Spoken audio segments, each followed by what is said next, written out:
යාළුවනේ කොහමද මේ දවස්වල අර කොරියාවේ සෝල්නාල් නිමාඩු දෙන්න නිසා අපි යාළුවෝ සෙට් එකේ කතා වෙලා මේ ළඟ ඒ කියන්නේ දැන් මෙතන ඉඳලා ස්ටේෂන් අපි ඉන්න තැන ඉඳලා ස්ටේෂන් 5ක විතර වගේ දුරක තියෙන කොරියාවේ ලස්සන පන්සලක් සොයසාන් වල. ඉතින් මේ පන්සලට යන්න ගියා තමයි හැදුවේ.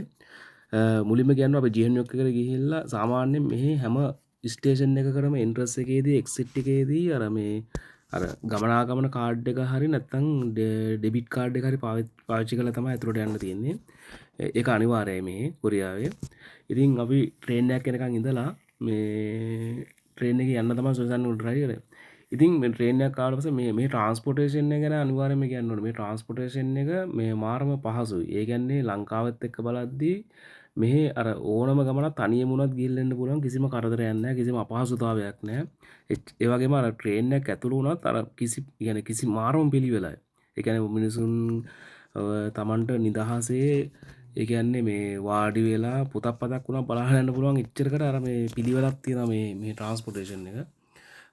ඒක අනිවාර්යයෙන්ම කියන්න ඕනේ. මේ වීඩියෝ එක ඇත්තටම මම අර මේ ලංකාවේ ඉන්න අයට ගොඩක් වටිනවා. මොකද කොරියාව ගැන හරියටම දැනගන්න කැමති අය කොරියාවේ ඒ කියන්නේ මොන වගේ ට්‍රාන්ස්පෝර්ටේෂන්ද ඒ වගේ තත්ත්ව දැනගන්න අවශ්‍යයට ගොඩක් වටිනවා මේ වීඩියෝ එක. ඒ නිසා මේක අවසන් වෙනකම් බලන්න. මේ සාමාන්‍ය සොයසාන් පන්සල තියෙන්නේ සොයසාන් වල ඉඳලා අපි සාමාන්‍ය කන්දක් උඩ තියෙන්නේ. ඉතින් කිලෝමීටර් 4ක් 3මාරක් විතර වගේ අපි ඒ කන්ද නගින්න ඕනේ මේ පන්සලට යන්න. ඒ වගේම තමයි මේ පරිසරය අවට පරිසරයේ ගස් කොළන් වලින් පිරීලා එච්චරකම ලස්සනම පරිසරයක් තියෙන ස්වභාවික අර මේ ඒ කියන්නේ ස්වභාවිකව තියෙන මාරම ලස්සන පරිසරයක්. නමුත් අර මේ දවස්වල සීතලත් එක්ක ඒ ගස් කොළන් වල කොළ හැලිලා අර මල් එහෙම කිසි දෙයක් දැක ගන්න නැහැ සීතලත් එක්ක. ඒකම හැලිලා මේ මොකද මං කලින් සොයසන් වලට ගිහිල්ලා තියෙනවා මේ පන්සලට ඇවිල්ලා තියෙනවා. ඒ කාලේ නම් අර රස්නේ කාලේ මේ ගස් කොළන් වල මල් පිපිලා මාරම ලස්සනට තිබුණා. ඒ වගේම අර ඒ අවට තියෙනවා පොඩි ඇලක් ගලා යනවා. ඒ ගඟේ මේ අපි යද්දි මේ පාරේ යද්දි මේ ඒ වතුර ඔක්කොම අයිස් බවට පත් වෙලා. ඒ අයිස් උඩ නැගලා යන්න පුළුවන් තත්ත්වයට අයිස් වලට මිදිලා තියෙනවා. එච්චරකට සීතලයි මේ දවස්වල කොරියාවේ. ඉතින් ඒ සීතලත් මිද දරාගෙන අපි සෙට් එකේ ඉතින් මේ උතන ඉඳලා දැන් අර පයින් කිලෝමීටර් 3මාරක් විතර යන්න ඕනේ. ඉතින් එමීට ඔය ගමන ගියා. ඉතින් ඒ අතරතුර ලස්සන ප්ලේස් මේ තිබුණා. ඒ වගේම තමයි මේ මිනිස්සු උනත් මේ අර සීතලත් එක්ක යම් අඩුපාවක් කියන්නේ යම් අඩු බවක් පෙවුනත් මේ සාමාන්‍ය පිරිසක් හිටියා.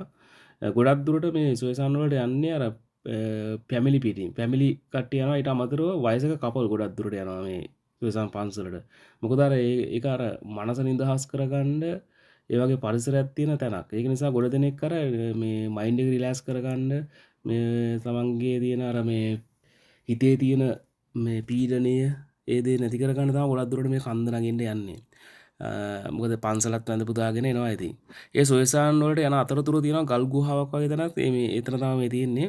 එතන බුදු පිළිමක් තියෙනවා. එතන වන්දනාමාන කරනවා ගොඩ දෙනෙක් ගිහිල්ලා එතන. අපිත් ඉතින් එතෙන්ද ගිහිල්ලා බුදුහාමුදුරන්ට වන්දනාමාන කරලා එහෙමයි මම සොයසන් පන්සලට යන්න හැදුවා. ඉතින් ඒ අතරතුර මේ මාරම ලස්සන ප්ලේස් තියෙනවා. ඒ කියන්නේ මේ අර මේ පාරවල් වලින් උනත් පිළිවෙලකටම තියෙනවා. පඩිපෙල් වලින්ම කරලා ඒ විදිහට පිළිවෙලකටම තියෙනවා.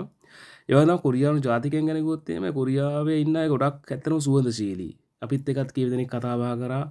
ඒ කියන්නේ ඔවුන් අර මේ ඒ කියන්නේ එන සුවඳශීලී.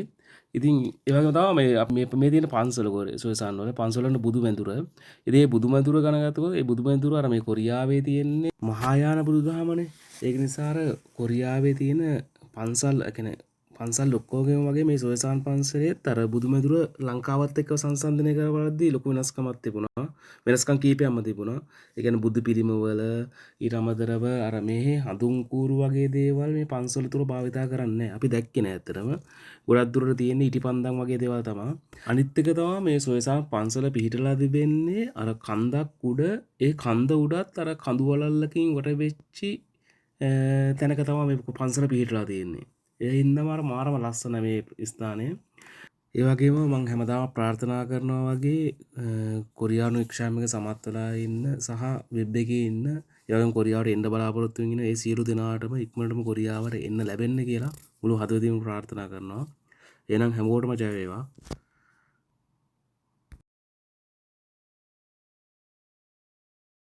වේවා.